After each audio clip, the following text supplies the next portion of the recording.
Okay, so we have a little quote from Rousseau's Emile, his big book on education. This is in page 443 of my translation by Alan Bloom. You know how to suffer and die. By the way, this is the imaginary tutor talking to the imaginary student. You know how to suffer and die. You know how to endure the law of necessity in physical ills. But you have not yet imposed laws on the appetites of your heart, and the disorder of our lives arises from our affections far more than from our needs. Yeah, so that kind of strikes me because sometimes nowadays I hear a lot of like talk about getting your needs met, and if if if someone is acting improperly, they maybe don't have their needs met. So I tend Mhm. to emphasize in my thinking a lot the importance of needs. And so that's why this passage struck me, because he talks about the affections being maybe more dangerous, and disorder of our lives arises more from our affections than from our needs. Yeah, what do you think about that? What strikes you about that? Um, well, yeah, I was thinking a lot about the affections and how like those are kind of dangerous because they're kind of elusive and there's lots of deception with those. So, for example, when we're like young or at a developmental stage where we may not have like wisdom to judge those, like it's very easy to kind of fall into kind of addiction with those, especially because as humans, we have like a very addictive kind of nature when it comes to like, I don't know, just whatever the affection or like might be. So, um, yeah, that was kind of what I was thinking of. Yeah. Yeah, if only bad things always felt bad and good things always felt good, I mean, humanity would just be in some kind of like half utopic kind of state, right? Yeah, yeah, But it'd be some, like so simple, yeah, but it's not because just feeling things that feel good aren't necessarily good, and that's just very odd and confusing when you think about it. yeah, Because how can that confusing. be? I'm And why sorry? did, yeah, because how can that be? And like, why is it this way? Yeah, Yeah. Yeah, why does it feel good but it's bad, and why do many good things feel bad? Yeah, yeah, I think that's a lot of, you mentioned development and wisdom. I think that is a lot of development and wisdom, just being able to kind of cut through all that confusion and discern in the chaos what is truly good and what is truly bad. How do you think we do that? How do you think we deal with our affections? um, yeah, kind of like the quote says, kind of determining affections from needs. But then there's the other kind of now kind of going to needs. We kind of need to kind of recognize and accept that needs often bring a lot of pain and discomfort, which people don't want to really hear about nowadays. So I think we're kind of in a culture that focuses a lot on the affections and the idea that if it doesn't feel good, then to not do it or to it's important to be comfortable and Yeah, and there be is safe. some way in Yeah. which we've moved the sense of the sacred from some deity or even principles or something to the self, and therefore, however one feels is not really to be questioned and is to sort of be gone for. Yeah, in fact, I think sometimes people go against even happiness or well-being because they have this idea of like what what they think is better for them, or more like an adventurous kind of life or something like that. There's a lot of, yeah, a lot of confusion, like you said, nowadays, I think. A lot of feeling of confusion, so it's hard to know what to do.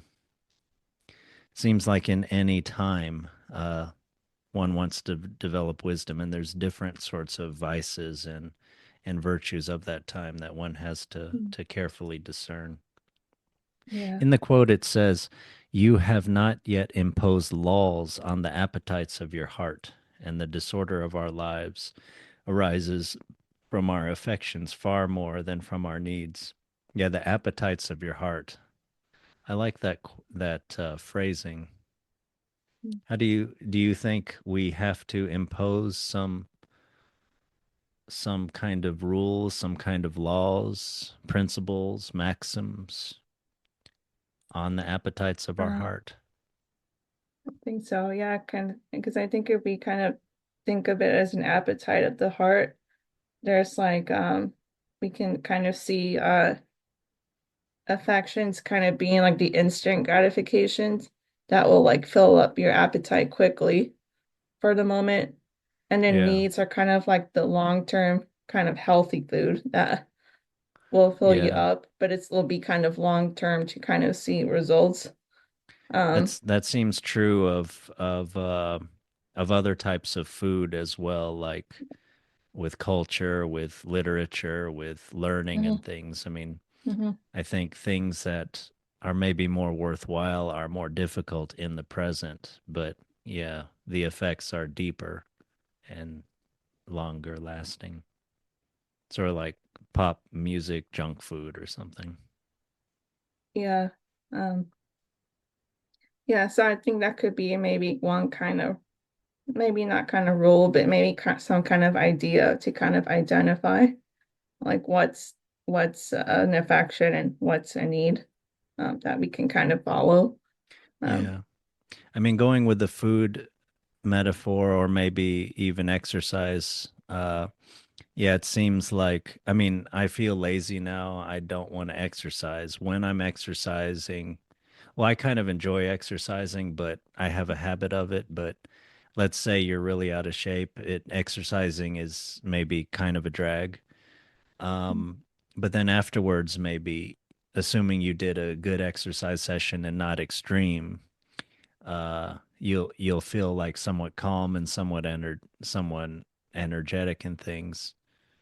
Yeah, it seems like the effect there you go for, and that indicates that a need has been met, and you can reflect back and think how an affection, you felt like just sitting on the couch, and that was therefore, misguiding you. But yeah, yeah. maybe look at the effects of things, like if you meditate, if you're kind to people, if you work hard at at at meaningful tasks, you'll kind of see, your house is more in order. Literally, your room and house will be cleaner, but also your whole life will maybe be more flowing in order. You struggle with appetites at all? Oh, yeah, it's like I'm kind of naturally like physically lazy and like I like to eat and I have a condition that makes me feel more tired. So the one appetite I struggle with is kind of food and wanting to just rest all the time. So yeah, I kind of get the instant gratification of the appetite to kind of laze around and stuff. But then in the long term, like I feel worse about myself and like unhealthy. So my actual need for taking care of my health isn't wasn't met Mm, because I neglected that for like an, a short term like affection that that would only felt good in the moment. yeah. Yeah. We also live in a world, this has been much commented on, but we live in a world that feeds our affections, um, the marketing and the consumerism and things. I mean, they're trying to get us to eat food we don't need to eat Hmm. when we're not naturally sort of hungry and consume all kinds of things that are not good for us. I think we've talked in a previous podcast the idea of Eric Fromm's differentiation between being and having needs. So that seems like a really good. I don't know. It seems like it impugns maybe our consumer culture. Uh, but do you remember this idea? We have being needs like for love, and we have having needs. We need some property, some food, and everything. Oh, okay. But the John Vervaeke points out that we companies will often give us modal confusion. They'll give us confusion as to which mode we're in, whether we have a being need or a having need. So we have a need for love or a need for maturity, but the market tries to tell us, well, for your need for love, you can have something, buy something, Mhm. sex like pornography or something like that, or Yeah, OnlyFans or something. I don't know. You have yeah, a I'm need thinking. for connection, for sexual congress or communion or whatever, without sounding too much of a prude or something. But yeah, here's a product for you, or here's a transaction for you, or you have a need for maturity, for independence, and here's a car. Or although car is a little bit different because that can Mhm. give you, without all the bells and whistles and the shininess Mhm. and the social competition, I mean, that can give you. But anyway, yeah, they're feeding on this idea. You need a new car. It will give you identity. It will, you know, yeah. So that's called modal confusion. Mhm. I feel like I don't know much about this, but I feel like we could talk at some point, in a very deep way about confusion, about how so much is like con men and street hustlers and soapbox proselytizers Mhm. are trying to induce confusion in people, you know. Yeah, Because they have some snake oil in some way to sell us, some yeah. project to enlist us in. Mm. I Yeah, would it'd be almost want, interesting. yeah. Mm. 'Cause, yeah, I imagine it's a confusion about our feelings and like interpretations of them and things like that. Uh, but Sorry, what are you saying? That yes, it's not merely natural to the situation, but there are many outside forces that would make us even more confused than we would normally be. um, yeah, and then just kind of going back of like the kind of inducing feelings that are not facts, kind of like what just what you're talking about, just because it feels good doesn't mean it is good in Yeah, reality. yeah, yeah, yeah. I think back to an early advertisement I once saw somewhere for like a tractor or something. I hope I'm getting this right, but I feel like, and it was just like telling you, here are the qualities of this product and how it could benefit you, something that you need, you farmer. And I feel like advertising has gotten so much more abstract and emotional since then. You barely know. It's almost like every every every commercial is selling a lifestyle and an identity Mhm. and overwhelming you with an emotion. or more than one emotion, you know. Mhm. Yeah. Yeah, the appetites, the inclinations of the human heart are unlimited. Um, it's a sort of, I think it's sort of a well-known trope in like political philosophy that the tyrant is like, you don't have to think of the tyrant as like a person uh, who has, who is characterized by their dictatorial power. Obviously, that's true, but instead, going more for the emotional developmental angle, you could say the tyrant is characterized by infantile, unlimited appetites and desires. This is a person who they just cannot have enough control, cannot have enough fake love emanating from their inferiors, things like that. Mhm. And it's kind of like uh, a really powerful 3-year-old, you know. Mhm. That's a And scary thought. yeah, it is scary. Yeah. And it's a 3-year-old that has sexual desire too, so that's Mhm. even more scary. So it's yeah, unlimited sorts of, I don't know, perversion or just uh, terrible kinds of things in that way, half sublimated and not. Mhm. And of course, the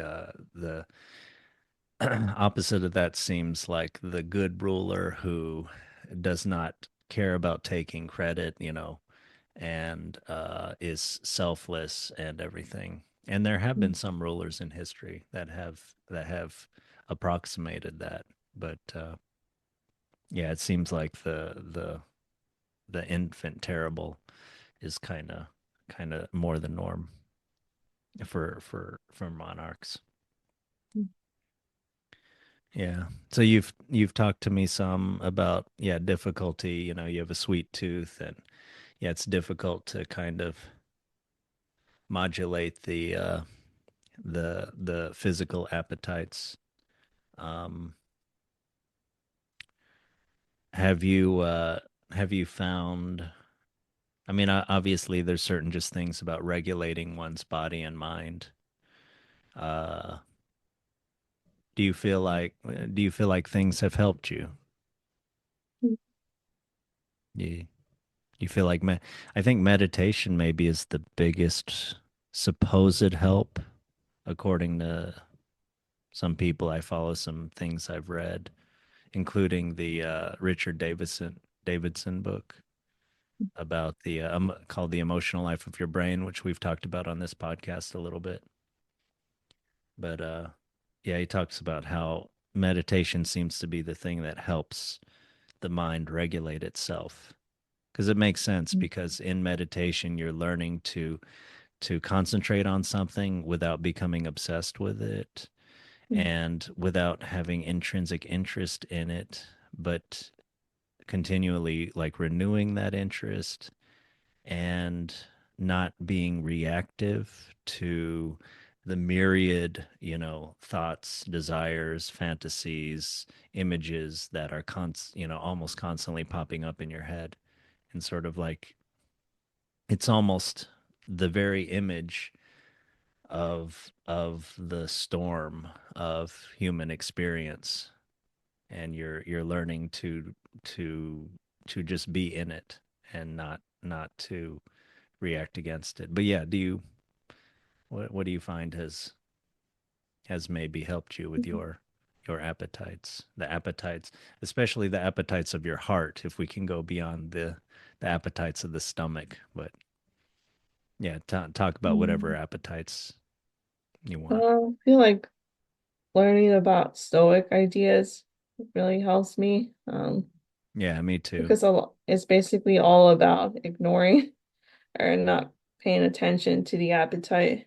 Yeah. Um, so I Any don't particular? remember like which I can't think of a particular one. But and I'm sure there were like lines about like uh just kind of, yeah, just not being influenced by like discomfort or whatever might keep you from doing things.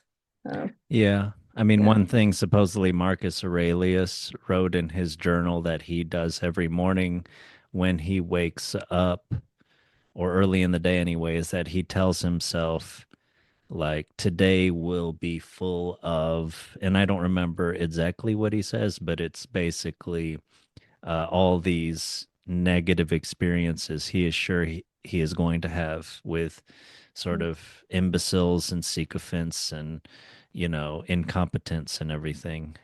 And Yeah. it's like preparing you for that. And I don't think so that you can feel like the day is going to be a drag at the very beginning, but more like just this is real life. Like there's going to be a lot of this stuff. And when it happens, go with it and do your best and another Mhm. day. Yeah. Yeah. So it's kind of like accepting what can be and just coming to terms with that. So um Yeah. yeah, Yeah. so that kind of helps. Mm. Do you, I know you have a job where you do that I used to have as well, that maybe you have to deal with a lot of, uh, sort of simultaneous, unforeseen problems with maybe sometimes people who are rather difficult to comprehend or for them to understand what what is being asked of them, or Mhm. like do you find this kind of Marcus Aurelius kind of thing to have been helpful? Have you ever done it? Well, yeah, I've done it before. Sometimes I've been telling myself that, yeah, I'll come across incompetent people. There will be no communication about things as it often is there. And that there will be maybe annoying people around me. So Do you find that when I've that's done helped, that, that sort of yeah, negative mantra has helped you? yeah, I think it's helped me. Like I actually should do it more consistently before I go in. Um, Yeah, I because think that's if I don't, I start slipping back into the pattern of expecting to come across good communication, competency, and all that, which isn't really the case. yeah, our sort of, Yeah. I don't know if it's the default mode network, but anyway, our default tends to be, well, I mean, what everybody knows, we want things to go a certain way, and our mind kind of prepares for that, which is kind of foolish to prepare for what you want rather than for what is and will be. I guess that's a lot of like wisdom, is just not living in this world and not living in your fantasy in your head, and being happy though. You want to be wise, and but you also want to be somewhat happy. Now I don't mean like utterly joyous, like prancing around, twirling around and everything, but one wants to be kind of calmly, present Mhm. and have a slight, little Mona Lisa smile. Mhm. Yeah, yeah, I really like the stoic kinds of ideas. And yeah, I should say that I believe, just like with a lot of meditative meditation, it's not just something to know, it's something to practice. So one does Mhm. have to practice, one does have to develop one's character. Now, I'm not saying this so much from, I'm saying this a little from experience, but more just from trying to remind everybody and myself of that. Mhm. Yeah. Yeah, I like those stoic sayings. I like a stoic meditation that is not actually about sort of the things in life that you don't want to happen, but more to help you appreciate your life, as it's passing you by, which Mhm. is the last time meditation. I think I mentioned that on this podcast as well, but yeah, I think that's my favorite one. I don't know. I guess it's so true too. Uh Mhm. I guess maybe the literal part of me likes that, but the idea that there will be a last time you do everything in life. There will be a last time you have a cup of coffee. There will be for parents a last time when you pick up your child. It's you know, they were an infant, they were 2 years old, and it's, at some point they were 18 and you hadn't picked them up for years. And there was, there was some point where it was the last time you ever picked them up, Mm-hmm. and you probably didn't realize it at the time. Mm-hmm. That's two. One more I might mention. I don't know. There's a last time I'll ever write in my journal. It's kind of a little bit of a big deal for me. Mm-hmm. You've seen my journals, my Yeah, we many have several. stacks. Uh, but yeah, that three is a good number. How about for Mm. you? What are some last time meditations you would have? Um, well, maybe I unintentionally did one because the other day my brother has this ritual that whenever he comes home, he'll give me like a little head rub as like a greeting, kind of his way of showing affection. That's And good. before that, I kind of wouldn't, I'd greet him back and, say hi to him, but I wouldn't really return the affection. But then I thought that, one day he won't be able to do that anymore. So when I Yeah. came back home the other next day, because I came back before him this time, like I gave him a little head rub back. Oh, okay. That's Yeah, good. How did that feel? that felt nice. That's Yeah, good. Did he seem to respond? yeah, he seemed to like it. That's good. Yeah. Yeah, it's very important. We take things we experience for a while for granted, and then it's not going to happen at some point, and it's never going to happen again at some point. Uh, okay. I did three. How about two more? Mm, the of like times I thought of the last time one, Yeah, or or yeah, last time mm, meditations for you. oh Well, yeah, maybe like you'll think of more later. yeah, the next one I thought is there will be a last time we do a Zoom. So Yeah, there will be a yeah. last time we ever do a Zoom. There will be a Mm, last time of this podcast. mm, It will happen. mm. Yeah. Yes, so I should come with a good attitude, even though sometimes I feel anxious or like I Yeah. don't know what I'll say. Um, Yeah. Yeah, exactly. Yeah. yeah. There'll be a last time you speak. There'll be a last word. Mm, It's kind of crazy. There'll be a mm, last breath that you take. Yeah. Yeah, the last time meditation, I like that. Do you go much on the Waking Up app anymore? You use it sometimes for your Recently, class? like yeah, I go on it at least weekly for the class, but I haven't been on it on my own time. But I did notice there were like more series uploaded that seemed Yeah, they're really always good. doing that. Yeah, like I was really excited for one, but I just forgot what it was. Maybe it was about dealing with, I don't know, like some kind of negative emotions or something.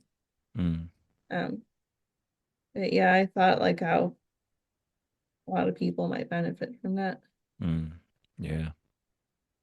Yeah, I just listen to the little I do the daily meditation sometimes, and I do my own meditations using their timer.